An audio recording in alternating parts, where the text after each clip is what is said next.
एक बेशर्म बहू की साहसिक और बेशर्म कहानी। गौतम की शादी रश्मि के साथ हुई थी। आज उनकी फर्स्ट नाइट थी। फूलों से सजे बिस्तर पर बैठी रश्मि बहुत ही खूबसूरत लग रही थी। गौतम उसके पास गया और बिस्तर पर बैठ गया। उसने रश्मि के हाथों को अपने हाथों में थाम लिया। गौतम ने जैसे ही यह किया, रश्मि ने अपना हाथ खींच लिया और गौतम ने फिर से उसका हाथ पकड़ा और उसे गले से लगाने की कोशिश की तो रश्मि अपना सिर नीचे उठाकर बैठ गई। गौतम ओहो शर्मा गई, लेकिन तुम्हारी इस अदा ने मुझे और भी दीवाना बना दिया है। रश्मि चलो अब शर्माना छोड़ो और मेरी बाहों में आ जाओ और भूल जाओ सब कुछ। रश्मि जी वो गौतम, अरे क्या हुआ, खुलकर बोलो जो बोलना है। गौतम के अनुरोध पर रश्मि ने जो कहा वो उस बहुत अटपटा लगा गौतम को। गौतम ये कैसी मन्नत मांगी है तुमने? सुहागरात का इंतज़ार तो सबको होता है। रश्मि जी होता तो है, लेकिन मैंने शादी के पहले ही आपकी लंबी उम्र और हम दोनों का प्रेम खूब बढ़े, इसके लिए ये मन्नत मांगी थी।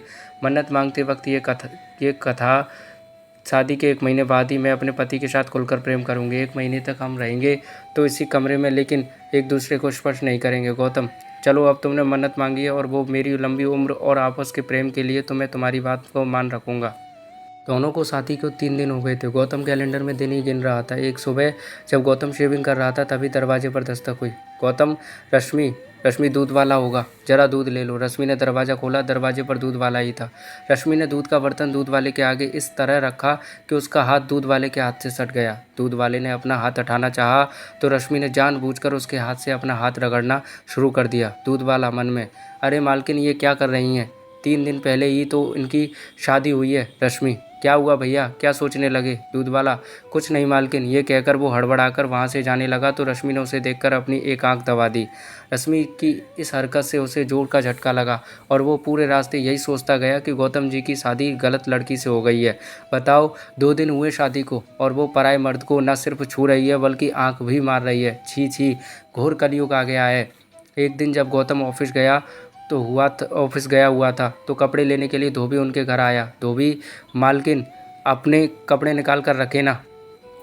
कपड़े निकालकर रश्मि ने ये बात इस अंदाज में कही कि धोबी रमनलाल छेप गया। धोबी जब कपड़े लेकर जाने लगा तो रश्मि ने उसे देखकर भी आंख मार दी। रमनलाल के जहन में भी वही सब चलने लगा जो दूध वाले पंकज के जहन में चल रहा था। रश्मि का ये बर्ताव धीरे धीरे मोहल्ले वालों के बीच में चर्चा का विषय बन गया था। एक दिन जब गौतम ऑफिस से घर लौटा तो सोसाइटी के गेट पर खड़े गार्ड ने उससे कहा, गार्ड राम राम साहब। गौतम राम राम भाई। राम राम जी। गार्ड साहब वो मुझे आपसे कुछ कहना था। गौतम तो मैं फिर से पैसा चाहिए? गार्ड अरे नहीं साहब, कुछ बात है। उसके बाद गार्ड ने गौतम से कहा। उसे सुनकर गौतम का पारा 7वें आसमान पर पहुंच गया। गौतम तुम पागल तो नहीं हो गए हो या होश खो दिया है अपने? तुम्हें पता भी है तुम मेरी पत्नी के बारे में क्या कह रहे हो? गार्ड साहब मैं झूठ नहीं बोल रहा हूँ। आप जब ऑफिस चले जाते हैं तो मेम साहब हर दिन मुझे बुलाती हैं और कभी मेरा हाथ पकड़ती हैं और कभी आंख मारती हैं। गौतम देखो तुम बर्दाश्त की सीमा मत लांघो, नहीं तो तुम्हारी शिकायत मैं सोसाइटी में कर दूंगा, तुम्हारी नौकरी चली जाएगी। यह कहकर गौतम वहाँ से निकल गया। लेकिन कुछ दिनों बाद जब दूध वाले और धोबी ने यही बात गौतम से कही तो वह सोचने पर मजबूर हो गया। गौतम मन में, ये सब लोग रश्मि के बारे में ऐसी बातें क्यों कर रहे हैं? मुझे तो कहा कि उसने मन्नत मांगी है, मुझे छूने तक से मना कर दिया और गैर मर्दों को वो आंखें मार रही है। मेरी गैर हाजिरी में उन्हें घर बुला रही है। नहीं नहीं, ऐसा नहीं हो सकता है। लोग झूठ बोल रहे हैं, लेकिन सभी लोग झूठ क्यों बोलेंगे? क्या करूं मैं? रश्मि से बात करूं क्या?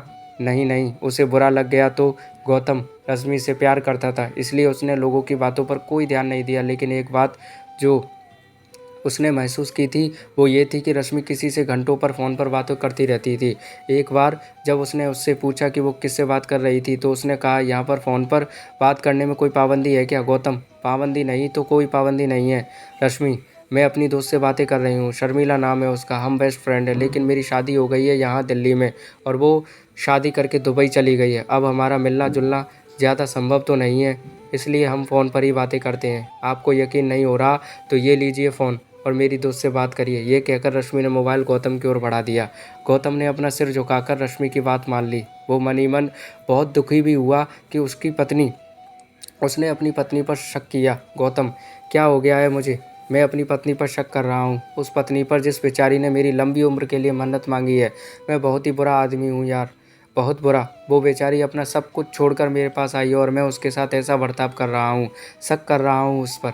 उसने अपनी पत्नी से माफ़ी मांगी। एक रात की बात है, गौतम गहरी नींद में था, तभी रश्मि बिस्तर से उठी और दूसरे कमरे में जाकर फ़ोन पर बात करने लगी। रश्मि निरंजन मैं अपनी हरकतों से पूरी कोशिश कर रही हूँ कि मेरा पति गौतम मुझे छोड़ दे, लेकिन वो तो जोंक की तरह चिपक गया है मुझसे। देखो निरंजन, मैं तुम्हारे बिना नहीं जी सकती।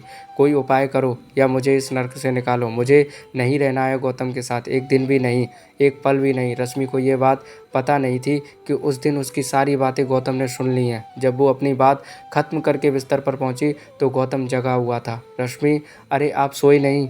गौतम, सो ही तो रहा था मैं आज तक, तभी तो मुझे कुछ पता नहीं चल रहा था। रश्मि, ये आप क्या कह रहे हैं? क्या पता नहीं चल रहा था? गौतम, यही कि मैं तुमसे जोंक की तरह चिपक गया हूँ। तुम यहाँ नरक में रह रही हो। रश्मि, ये सब आप क्या कह रहे हैं? मेरी कुछ समझ में नहीं आ रहा है। गौतम, रश्मि अब तो सच बोल दो, ये निरंजन कौन है जिससे तुम आधी रात को बातें कर रही थी? सच सच बोल दो रश्मि, मैं तुम्हें कुछ नहीं कहूँगा। गौतम की बात सुनकर रश्मि रोने लगी और रोते रोते उसने गौतम से कहा, रश्मि, निरंजन और मैं साथ ही पढ़ते थे।